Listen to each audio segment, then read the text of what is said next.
Baiklah, untuk peran konsultan hukum pada emisi obligasi, ya, ini adalah peran yang sangat strategis untuk para sarjana hukum untuk berfungsi sebagai konsultan hukum. Ya, ada dua sebetulnya posisi konsultan hukum pada emisi obligasi maupun saham. Ya, yang pertama adalah in-house lawyer. Jadi in-house lawyer ini lawyer itu memposisikan pada emiten, ya. Dan yang kedua adalah independent lawyer, ya. Dia adalah lawyer untuk pihak di luar, gitu ya, pihak yang berkepentingan kepada emiten.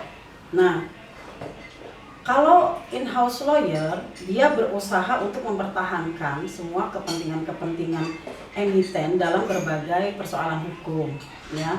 Nah, ini biasanya kalau independent lawyer itu sebaliknya, yaitu sebagai audit dari luar, audit untuk di bidang hukumnya, atau sering juga istilahnya legal audit, ya. Dia yang memeriksa kelengkapannya. Biasanya independent lawyer ini bertugas memberikan pendapat hukum pada saat emisi obligasi dilakukan. Jadi dia bersikap netral dan objektif untuk semua pihak. Dia merupakan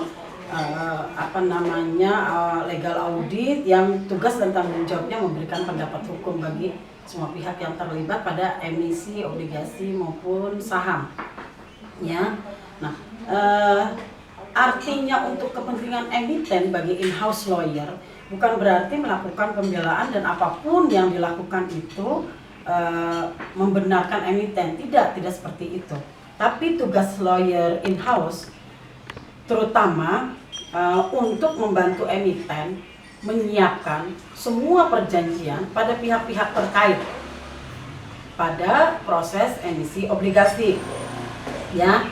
Misalnya perjanjian emisi, kemudian membuat dengan bank, ya, perjanjian pewali amanatan, ya, kemudian perjanjian dengan akuntan publik, bikin perjanjian dengan perusahaan asuransi sebagai penanggungan, misalnya penjaminan dan lain sebagainya. Kemudian perjanjian juga dengan lembaga clearing, kemudian memberikan nasihat atau masalah-masalah hukum yang berkaitan dengan emisi obligasi supaya emiten terlindungi hak-haknya. Oke, itu mengenai peran konsultan hukum, ya, di dalam perjanjian. Tentu perjanjian harus dalam bentuk akta otentik melalui notaris. Pada umumnya pihak perbankan sudah memiliki notaris bank sendiri. Jadi untuk perjanjian-perjanjian itu lawyer hanya mendampingi emiten untuk memastikan bahwa isi perjanjian sesuai dengan kepentingan yang harus dilindungi dari sisi dan perspektif emiten, ya. Nah, harus diingat, ya, untuk pembahasan obligasi kita yang terakhir, yaitu bahwa obligasi itu bersifat utang murni. Jadi ada ada preference atau keistimewaan apabila sebuah perusahaan yang menerbitkan obligasi itu harus mendahulukan pembayaran terhadap pemegang obligasi, ya. Nah, berikutnya kita bahas adalah sertifikat deposito dan sertifikat Bank Indonesia, ya. Ada juga obligasi Republik Indonesia ORI, kemudian ada juga SBI, sertifikat Bank Indonesia, ya. Nah, yang pertama kita bahas dulu sertifikat deposito. Seperti pada umumnya pengertian sertifikat, ya, ini adalah surat keterangan atau bukti otentik, ya. Sertifikat adalah bukti otentik. Yang keduanya adalah kata deposito, ya, yang berarti adalah titipan atau penitipan. Dimaksud di dalam sertifikat deposito yang dititipkan adalah sejumlah uang, ya. Nanti bisa dilihat di Undang-Undang Nomor 10 Tahun 98, ya, butir pertama tentang pengertian deposito, ya. Deposito adalah simpanan yang penarikannya hanya dapat dilakukan pada waktu tertentu berdasarkan perjanjian antara nasabah dengan bank. Dalam hal ini adalah nasabah penyimpan. ya.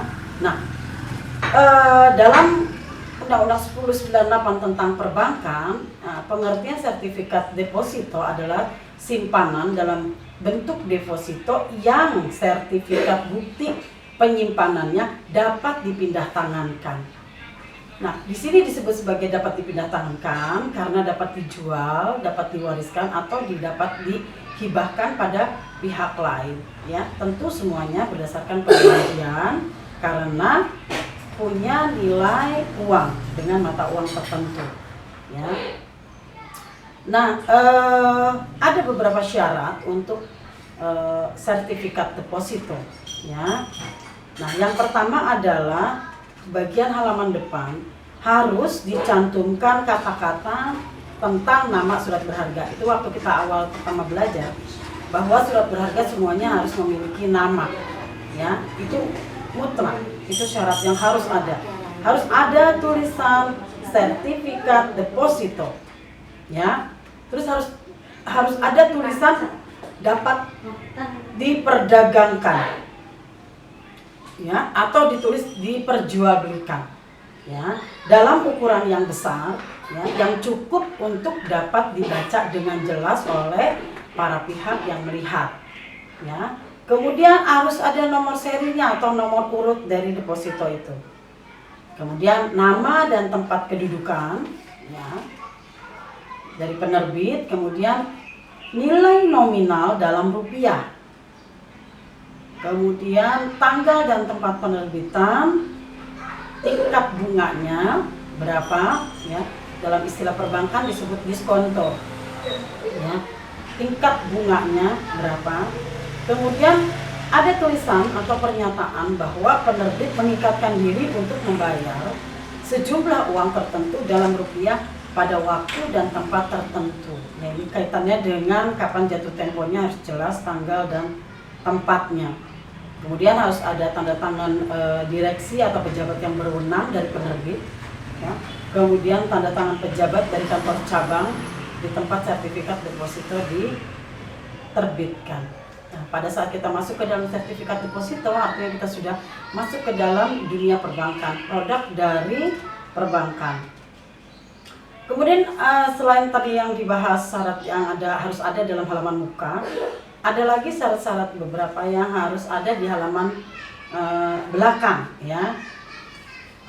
Setidaknya dalam deposito itu harus dicantumkan, ya, ini minimal, ya, syarat minimal yang harus ada, yaitu penerbit menjamin sertifikat deposito dengan seluruh harta piutangnya.